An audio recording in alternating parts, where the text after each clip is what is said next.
Hi hello friends, welcome back. இன்றைக்கி நம்ம 1/2 kilo chicken biryani குக்கரில் ரொம்பவே டேஸ்டியாக, முக்கியமாக அடி எதுவும் பிடிக்காமல், அதே நேரத்தில் சாதம் எதுவுமே குலையாமல் ரொம்ப ஈஸியாக எப்படி பண்ணலான்னு தான் பார்க்க போகிறோம். ஃபஸ்ட்டு இந்த 1/2 கிலோ சிக்கன் பிரியாணி செய்கிறதுக்கு நம்ம குக்கர் குறைஞ்சது 5 லிட்டர் குக்கராக பயன்படுத்திக்கணும். நீங்கள் 5 லிட்டரோட கம்மியான சைஸ் இருக்க குக்கராக நீங்கள் பயன்படுத்தினீங்கன்னா உங்களுக்கு சாதம் வெந்து வரும்போது உங்களுக்கு மேலே வரைக்கும் வந்துடும். அதனால் நீங்கள் குறைஞ்சது 5 லிட்டராக பயன்படுத்திக்கோங்க. இப்போ பிரியாணி செய்ய ஆரம்பிச்சிடலாம். அதுக்கு ஸ்டவ்வில் ஒரு 5 லிட்டர் குக்கர் வச்சுட்டேன்.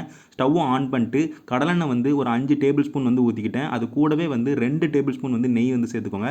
நெய்யும் சேர்க்கணும், எண்ணெயும் சேர்க்கணும். அப்போ தான் நம்மளுக்கு பிரியாணி ரொம்பவே டேஸ்ட்டாக இருக்கும். இது ரெண்டும் சேர்த்து ரெண்டும் சூடாக ஆரம்பிச்சக்கப்புறமா பிரியாணி இலை ஒன்று சேர்த்துக்கோங்க. பட்டை ஒரு 2 இன்ச்சு சைஸ் இருக்க பட்டை சேர்த்துக்கோங்க. ஏலக்காய் 3 ஏலக்காய் சேர்த்துக்கோங்க. கிராம்பு 3 கிராம்பு சேர்த்துக்கோங்க.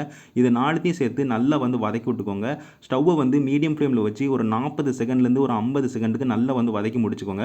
வதக்கி முடிச்சக்கப்புறமா ஸ்டவ்வை ஹை ஃப்ளேமில் வச்சுட்டு பெரிய வெங்காயம் 3 பெரிய வெங்காயத்தை ரொம்ப நீட்டமாக வெட்டி சேர்த்துருக்கேன். பெரிய வெங்காயம் நம்மளுக்கு பிரியாணியை பொறுத்த வரைக்கும் நல்லா வதங்கணும். அதனால் பெரிய வெங்காயத்தை ஸ்டவ்வை ஹை ஃப்ளேமில் வச்சு ஒரு 4 நிமிஷத்துலேருந்து ஒரு 5 நிமிஷத்துக்கு நல்லா வதக்கி விட்டுக்கோங்க. நம்மளுக்கு வெங்காயம் ஓரளவுக்கு பொன்னிறத்தையும் தாண்டி லைட் ப்ரௌன் கலருக்கு மாறணும். வெங்காயம் லைட் ப்ரௌன் கலருக்கு மாறும் போது அது ஒரு டேஸ்ட் கொடுக்கும். ஒரு ஸ்வீட்னஸ் அதுலேருந்து வெளியே வர ஆரம்பிக்கும். அந்த ஸ்வீட்னஸ் நம்மளுக்கு பிரியாணிக்கு ரொம்பவே டேஸ்ட்டாக இருக்கும். அதனால் வெங்காயத்தை நல்லா லைட் ப்ரௌன் கலரில் மாற அளவுக்கு நல்லா வதக்கி விட்டுக்கோங்க. வதக்கி முடிச்சக்கப்புறமா ஸ்டவ்வை லோ ஃப்ளேமில் வச்சுட்டு இஞ்சி பூண்டு பேஸ்ட் 1.5 டேபிள் ஸ்பூன் சேர்த்துக்கோங்க. இஞ்சி பூண்டு பேஸ்ட் கொஞ்சம் அதிகமாகவே சேர்க்கணும். ஏன்னா நம்மளுக்கு நல்ல வாசனையும் தரும், அதே நேரத்தில் நல்ல ஒரு டேஸ்ட்டும் தரும். அதனால் 1.5 டேபிள் ஸ்பூன் இஞ்சி பூண்டு பேஸ்ட் சேர்த்து ஸ்டவ்வை லோ ஃப்ளேமில் வச்சுட்டு இஞ்சி பூண்டு பேஸ்ட்டோட பச்சை வாசனை போகிற அளவுக்கு நல்லா வதக்கி விட்டுக்கோங்க. இஞ்சி பூண்டு பேஸ்ட்டை வதக்கும் போது வெங்காயம் இன்னும் கொஞ்சம் நல்லா வதங்கி நல்லா டார்க் ப்ரௌன் கலருக்கு மாறி நல்ல ஒரு டேஸ்ட்டுக்கு மாறும். வெங்காயம் இஞ்சி பூண்டு பேஸ்ட் சேர்த்து நல்லா வதக்கி முடிச்சக்கப்புறமா நம்ம தக்காளி 3 தக்காளி சேர்த்துக்கிடுவோம். 3 தக்காளி நம்ம நீட்டமாக வெட்டி சேர்த்துருக்கோம். தக்காளி நம்மளுக்கு நல்லா வதங்கணும். அதாவது நம்மளுக்கு தொக்கு கன்சிஸ்டன்சிக்கு தக்காளி வதங்கணும். அதனால் நல்லா ஸ்டவ்வை மீடியம் ஃப்ளேமில் வச்சு ஒரு 2 நிமிஷத்துலேருந்து ஒரு 3 நிமிஷத்துக்கு நல்லா தக்காளி வதக்கி விட்டுக்கோங்க. தக்காளியை வதக்கிட்டு இருக்கிற நேரத்திலே நம்ம அரிசி ஊற வச்சிடலாம். ஏன்னா நம்மளுக்கு நம்ம அரிசியை நம்ம சேர்க்கறதுக்கு ஒரு 15 நிமிஷத்துக்கு முன்னாடியே நம்ம ஊற வைக்கணும். இப்போ நம்ம அரிசியை ஊற வச்சோன்னா நம்மளுக்கு கரெக்டாக இருக்கும். அதனால் நம்ம ஒரு பவுலில் 1/2 கிலோ பாஸ்மதி அரிசி நம்ம சேர்த்துக்கிட்டோம். நான் இன்றைக்கி பாஸ்மதி அரிசியில் தான் இந்த 1/2 கிலோ பிரியாணி செய்ய போகிறேன். பாஸ்மதி அரிசியோட அளவுக்கு தான் நான் தண்ணியும் சொல்ல போகிறேன். உங்களுக்கு எந்த அரிசியோட அளவு தண்ணினாலும் நான் கரெக்டாக சேர்த்துருவேன்னு நினச்சிங்கன்னா நீங்கள் எந்த அரிசினாலும் பயன்படுத்திக்கோங்க. பாஸ்மதி அரிசி 1/2 கிலோ சேர்த்து ஃபஸ்ட்டு ஒரு 2 தடவைலேருந்து 3 தடவை அரிசி நல்லா வாஷ் பண்ணி எடுத்துக்கலாம். வாஷ் பண்ணி முடிச்சக்கப்புறமா நல்ல தண்ணி ஊற்றி ஒரு 15 நிமிஷத்துக்கு பாஸ்மதி அரிசி ஊற விட்டுருங்க. ரொம்ப நேரம் ஊற விடணும்னு அவசியம் இல்லை. நீங்கள் கம்மியாக 15 நிமிஷத்துக்கு கம்மியாக நீங்கள் ஊற விட்டாலும் அரிசி அந்த அளவுக்கு சாஃப்டாக இருக்காது.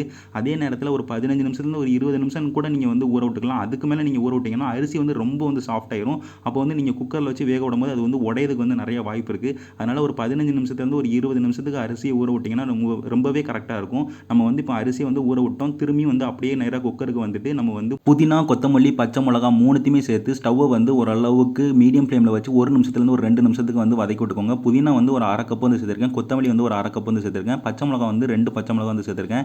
புதினா, கொத்தமல்லி ரெண்டுத்தையுமே லைட்டாக வெட்டி சேர்த்துருக்கேன். பச்சை மிளகா வெட்டாமல் சேர்த்துக்கோங்க. நம்மளுக்கு ஃப்ளேவர் தான் ரொம்ப முக்கியம். அதனால் அது வெட்டாமல் சேர்த்துக்கோங்க.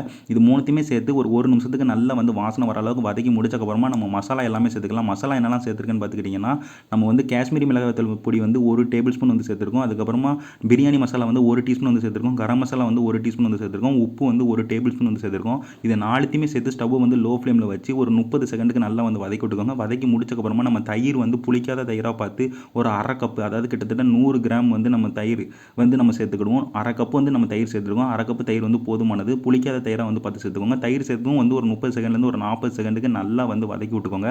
வதக்கி முடிச்சக்கப்புறமா நம்ம சிக்கன் சேர்த்துக்கலாம். சிக்கன் 1/2 கிலோ சிக்கன் பயன்படுத்திக்கிட்டேன். 1/2 கிலோ அரிசிக்கு 1/2 கிலோ சிக்கன் போதுமானது. 300 கிராம்லேருந்து நீங்கள் 1/2 கிலோ வரைக்கும் பயன்படுத்திக்கலாம். சிக்கன் ஓரளவுக்கு பெரிய பெரிய பீசஸாக கட் பண்ணி எடுத்துக்கோங்க. ஏன்னா பிரியாணியை பொறுத்த வரைக்கும் ஓரளவுக்கு பெரிய பெரிய பீசஸாக இருந்ததுன்னா நம்மளுக்கு நல்லாவே சூப்பராக டேஸ்ட்டாக வரும். நம்ம சிக்கன் சேர்த்து நல்லா இந்த மசாலாவோட நல்லா கிண்டி விட்டுக்கலாம். எவ்வளோ நேரம் கிண்டலான்னு பார்த்துக்கிட்டிங்கன்னா ஒரு நிமிஷத்துலேருந்து ஒரு 2 நிமிஷத்துக்கு கிண்டி விட்டுக்கோங்க. அதுக்கு மேலே கிண்டணும்னு அவசியமே இல்லை. ஒரு நிமிஷத்துக்கு கிண்டி விட்டுக்கிட்டாலே போதும். கிண்டி முடிச்சக்கப்புறமா நம்ம தண்ணி சேர்த்துக்கலாம். சேர்க்க போகிற தண்ணி அளவு தண்ணி அது முக்கியமாக பார்த்துக்கோங்க. நம்ம 1/2 கிலோ அரிசிக்கு அதாவது பாஸ்மதி அரிசிக்கு 800 ml நம்ம தண்ணி சேர்த்துக்கிட்டால் ரொம்பவே கரெக்டாக இருக்கும். ஏன்னா 1க்கு 1.5 அப்படிங்கிற அளவுக்கு நம்ம 250 ml நீங்கள் கப்பு எடுத்துக்கிட்டிங்கன்னா நீங்கள் 3.25 கப்பு தண்ணி சேர்க்குற மாதிரி இருக்கும். அதாவது 500 கிராம் அரிசிக்கு நீங்கள் 800 ml தண்ணி சேர்த்துக்கிட்டிங்கன்னா உங்களுக்கு பிரியாணி ரொம்பவே பெர்ஃபெக்டாக வரும். அது முக்கியமாக பார்த்துக்கோங்க. தண்ணி சேர்த்து நல்லா சிக்கனோட மிக்ஸ் பண்ணி விட்டுக்கோங்க. மிக்ஸ் பண்ணி முடிச்சக்கப்புறமா லைட்டாக வந்து கொதி வர ஆரம்பிக்கட்டும். ஏன்னா தண்ணி வந்து லைட்டாக சூடாக இருக்கணும். அதனால் நம்ம அப்போ தான் வந்து நம்ம அரிசியை வந்து சேர்க்க முடியும். அதனால் லைட்டாக சூடாகி அந்த பபுள்ஸ் வந்து மேலே வர நேரத்தில் நீங்கள் வந்து அரிசியை நல்லா கடைஞ்சி நீங்கள் வந்து தண்ணி எல்லாம் நல்லா வடிகட்டிட்டு அரிசியை வந்து சேர்த்துக்கோங்க. தண்ணியோடு வந்து சேர்த்துடாதீங்க. தண்ணியை நல்லா வடிகட்டிட்டு அரிசியை மட்டும் வந்து சேர்த்துக்கோங்க. அரிசியை சேர்த்து நீங்கள் வந்து ரொம்ப கிண்ட வேண்டாம். லைட்டாக மிக்ஸ் பண்ணி விட்டு அரிசி எல்லாமே உள்ளே போகிற மாதிரி நல்லா வந்து கிண்டி விட்டுக்கோங்க. ரொம்ப வேகமாக கிண்டி விட்டிங்கன்னா உங்களுக்கு உடையிறதுக்கு வந்து நிறைய வாய்ப்பு இருக்குது. அதனால் நீங்கள் லைட்டாக வந்து கிண்டி விட்டுக்கோங்க. சமைக்கிறவங்க எல்லாருக்குமே தெரியும் எப்படி வந்து கரெக்டாக கிண்டி விடணும்னு. அந்த மாதிரி கரெக்டாக வந்து மெதுவாக வந்து கிண்டி விட்டுட்டு அரிசி எல்லாத்தையுமே உள்ளே போகிற அளவுக்கு நல்லா வந்து கிண்டி விட்டுக்கோங்க. நல்லா கிண்டி முடிச்சக்கப்புறமா நம்ம கடைசியாக வந்து லெமன் ஜூஸ் வந்து, அதாவது லெமன் வந்து ஒரு 10 ட்ராப் வந்து சேர்த்துக்கிறோம். ஏன்னா அந்த புளிப்பு தன்மை வந்து பிரியாணிக்கு வந்து ரொம்பவே நல்ல டேஸ்ட் வந்து தரும்.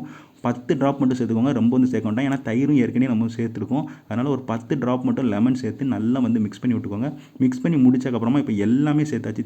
சேர்க்க வேண்டிய எல்லாமே நம்ம சேர்த்தாச்சு.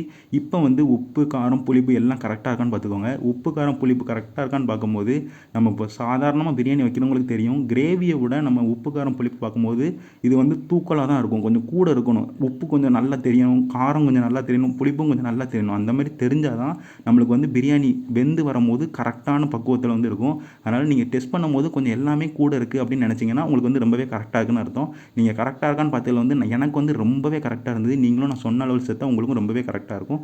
உப்பு, காரம் கரெக்டாக இருக்கான்னு பார்த்து முடிச்சக்கப்புறமா நம்ம எப்போ வந்து குக்கரை மூடணும்னு பார்த்துக்கிட்டிங்கன்னா, நம்ம வந்து உடனே வந்து மூடிடக்கூடாது. நம்ம வந்து ஸ்டவ்வை வந்து மீடியம் ஃப்ளேமில் வச்சு லைட்டாக வந்து பபுள்ஸ் வந்து வெளியே வர ஆரம்பித்தக்கப்புறமா நம்ம வந்து குக்கரை வந்து மூடி விசிலை போட்டுடலாம். விசில் வந்து ஒரே ஒரு விசில் வந்து போடுங்க. அதுக்கு கூட வந்து போட்டுறாதீங்க. கரெக்டாக ஒரு விசில் விடுங்க. விட்டு முடிச்சக்கப்புறமா உடனே வந்து திறந்துட வேண்டாம். இல்லை எனக்கு அந்த ஹீட்டு போயிருச்சு நான் திறந்துடலாமா அப்படின்னு நீங்கள் வந்து திறக்க வேண்டாம். நீங்கள் வந்து ஒரு 15 நிமிஷத்துலேருந்து ஒரு 20 நிமிஷத்துக்கு அப்படியே வந்து ஆற விட்டுருங்க. அந்த உள்ளே இருக்கிற அந்த வெக்க காற்றுலேயே அது வந்து நல்லா வெந்து அது வந்து உதிரியாக மாறுறதுக்கு வந்து ரொம்பவே உதவியாக இருக்கும். உடனே வந்து குக்கரை வந்து திறந்துடாதீங்க.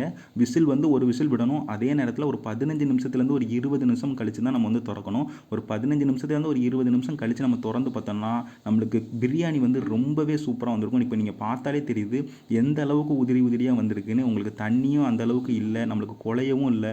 நம்ம எடுத்து பார்த்தாலும் ரொம்பவே சூப்பராக உதிரியாக வந்திருக்கு. நம்மளுக்கு இது வந்து நம்ம வெளியே எடுத்து ஒரு 5 நிமிஷத்தில் லைட்டாக ஆறிடுச்சுன்னா நம்ம வந்து ஒரு கரண்டியில் நம்ம எடுத்தோன்னா அப்படி உதிரியாக விழும். நம்மளுக்கு கரண்டியில் ஒட்டாமல் பிரியாணி இருந்தாலே நம்மளுக்கு வந்து ரொம்பவே சூப்பராக வந்துருச்சுன்னு அர்த்தம். நீங்கள் அடி பிடிச்சிருக்கான்னு பார்த்தாலும் அடி சுத்தமாக பிடிச்சிருக்காது. நான் சொன்ன அளவில் நீங்கள் தண்ணி சேர்த்திங்கன்னா அடி உங்களுக்கு வந்து சுத்தமாக பிடிச்சிருக்காது. நம்மளுக்கு பிரியாணி வந்து ரொம்பவே சூப்பராக பெர்ஃபெக்டாக வந்துட்டு இப்போ கடைசியாக வந்து நம்ம சிக்கன் வெந்திருக்கா அப்படின்னு பார்க்கணும். நான் சிக்கன் வெந்திருக்கான்னு பார்த்ததில்ல. நம்மளுக்கு சிக்கன் வந்து அப்படி பண்ணு மாதிரி நல்லா வந்து வந்திருந்தது. அவ்வளோ பெர்ஃபெக்டாக வந்திருந்தது. நம்ம ஒரு விசில் விட்டுருக்கோம். 1/2 கிலோ நம்ம அரிசிக்கு வந்து 800 ml தண்ணி சேர்த்துருக்கோம். மீடியம் ஃப்ளேமில் வச்சு நம்ம வந்து விசில் விட்டுருக்கோம். நீங்கள் வந்து ஹை ஃப்ளேமில் வச்சு நீங்கள் வந்து விசில் விடாதீங்க. மீடியம் ஃப்ளேமில் வச்சு நீங்கள் வந்து அரிசியை வந்து வேக விடுங்க. நீங்கள் ஹை ஃப்ளேமில் வச்சிங்கன்னா அடி பிடிக்கிறதுக்கு வந்து நிறைய வாய்ப்பு இருக்குது. மீடியம் ஃப்ளேமில் வைக்கணும். ஒரு விசில் விடணும். 800 ml தண்ணி சேர்க்கணும். 1/2 கிலோ அரிசிக்கு. அதை முக்கியமாக நீங்கள் பார்த்துக்கிட்டாலே நீங்கள் ரொம்பவே பெர்ஃபெக்டாக நீங்கள் வந்து குக்கர் பிரியாணி வந்து 1/2 கிலோ அரிசிக்கு செஞ்சிடலாம். கண்டிப்பாக ட்ரை பண்ணி பாருங்கள். ரொம்ப ஈஸியாக இருக்கும். நான் சொன்ன அளவில் செஞ்சீங்கன்னா உங்களுக்கு பயமே இருக்காது. கண்டிப்பாக ட்ரை பண்ணி பார்த்துட்டு வீட்டில் எல்லாருமே செஞ்சு கொடுங்க. எல்லாருமே ரொம்ப விரும்பி சாப்பிடுவாங்க. நான் இதே மாதிரி வேறு நல்ல ரெசிபியோட வந்து பார்க்குறேன். நன்றி.